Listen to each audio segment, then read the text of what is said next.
Retour en France où la construction d'une autoroute, l'A69 qui reliera Castres à Toulouse, inquiète les amis de la nature.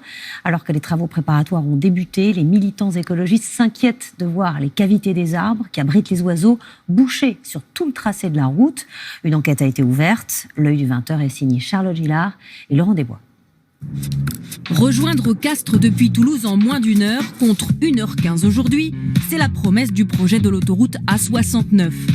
Un chantier classé priorité nationale depuis 2019 par l'État, mais qui est discuté dans la région pour son impact environnemental notamment. L'œil du 20h a pris la route.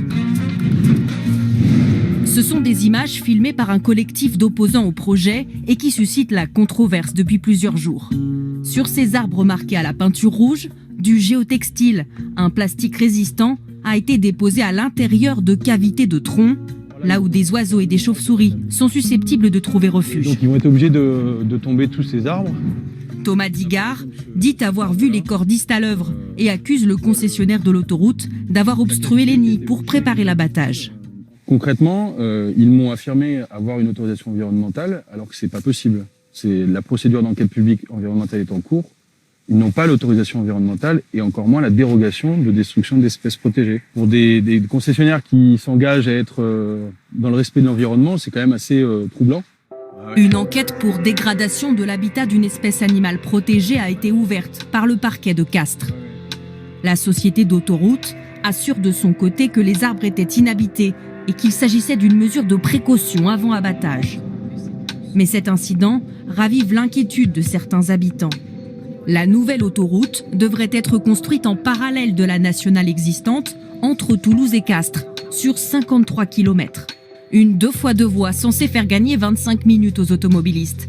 Un projet pourtant critiqué en octobre dernier par ce rapport de l'autorité environnementale, une autorité indépendante. De façon générale, ce projet routier initié il y a plusieurs décennies apparaît anachronique. La justification de raisons impératives d'intérêt public majeur du projet au regard de ses incidences sur les milieux naturels apparaît limitée.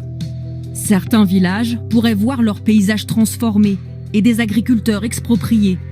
Ce que dénoncent plusieurs élus locaux, comme la maire de Teulat, 500 habitants. Elle ne comprend pas l'intérêt d'un tel projet au regard de la densité de circulation quotidienne. C'est une incohérence de plus, je dirais, sur ce dossier, puisque 8000 véhicules jour, on ne va pas dépenser un demi-milliard pour 8000 véhicules jour. Pourquoi autant d'espaces naturels qui seront sacrifiés ? Pourquoi autant aujourd'hui ? Le conseil régional défend, lui, la nouvelle autoroute qui sera financée à 90% par des fonds privés. La collectivité y voit une opportunité pour développer le territoire. On s'est battu auprès de l'État pour obtenir une solution de désenclavement. Les chefs d'entreprise de Castres se battent parce qu'ils travaillent avec Toulouse. Ils ont besoin de se connecter rapidement avec la capitale régionale. La concession assure pour sa part qu'il s'agira d'une autoroute nouvelle génération, respectueuse de l'environnement.